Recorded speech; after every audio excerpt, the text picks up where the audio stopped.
हिमाचल प्रदेश में पुलिस भर्ती परीक्षा में नकल को लेकर विवाद खड़ा हो गया है।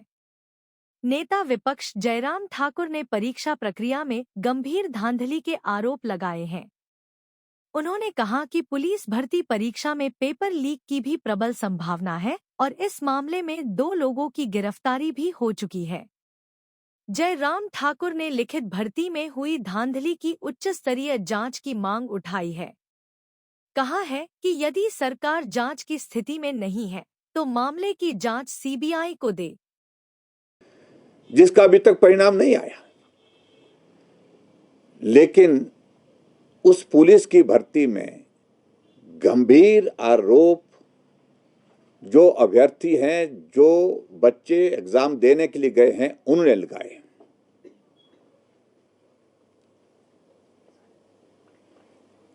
आरोप ऐसे नहीं है कि उन्होंने सिर्फ आरोप लगाने के लिए कोई गुमनाम चिट्ठी लिखी हो। आरोप लगाए हैं वीडियो अपलोड करके सोशल मीडिया में कि फलाना फलाना, चाहे वो शिमला का जिक्र है, चाहे वो पालमपुर का जिक्र है, चाहे वो चंबा का जिक्र है, कि एग्जामिनेशन सेंटर के अंदर खुले तौर पर चीटिंग हो रही थी। नौजवान वहां पर ग्रुप में बैठ करके डिस्कस करके पेपर जो है वहां पर सॉल्व कर रहे थे। और उन्होंने इस बात को भी कहा है कि अगर इस सारी बात पर आपको भरोसा नहीं है तो उन स्थानों के जो एग्जामिनेशन सेंटर थे उसकी सीसीटीवी की रिकॉर्डिंग निकाली जाए और उसमें निकालने के बाद आपको मालूम पड़ेगा कि क्या हुआ। और जो कैंडिडेट है उन्होंने ये भी आरोप लगाया। आरोप ये भी लगाया है कि कोई भी आदमी बिना चेकिंग के एग्जामिनेशन सेंटर के अंदर तक आ सकता था, मोबाइल भी साथ लेकर के जा सकता था और अंदर जाकर के भी बहुत ज्यादा इस बात को लेकर के पूछताछ नहीं। अगर पेपर लीक पर कार्रवाई हो सकती है तो चीटिंग पर कार्रवाई क्यों नहीं हो रही है? प्रश्न तो यह है। क्या उसको सरकार ने छूट दे रखी है कि पेपर अंदर जो है ग्रुप में बैठ करके चीटिंग करके सॉल्व किया जा सकता है? क्या इसकी इजाजत दे रखी थी?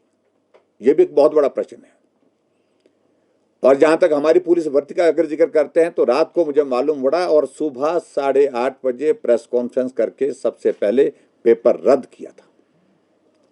और पेपर रद्द करने के पश्चात एसआईटी कॉन्स्टिट्यूट की गई थी और एसआईटी कॉन्स्टिट्यूट करने के लिए हमने उसी दिन जो घोषणा की, उसके बाद हमको लगा कि पुलिस डिपार्टमेंट पुलिस के इस पेपर को कंडक्ट कर रहा है, इस एग्जाम को कंडक्ट कर रहा है।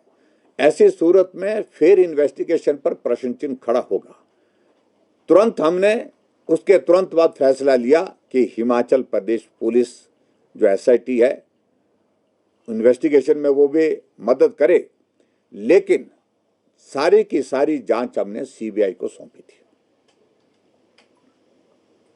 इसको कहते हैं कि सरकार अगर अपने आप में साफ है, सरकार अपने आप में स्पष्ट है, अगर सरकार हमारे हिमाचल प्रदेश के नौजवानों के साथ धोखा ना हो, ईमानदारी से जिन लोगों ने, जिन बच्चों ने मेहनत करके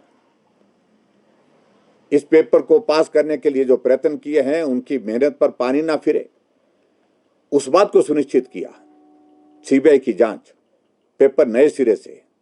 लेकिन यहां जांच का दायरा हम जो है बढ़ा करके हम इसको देख रहे हैं।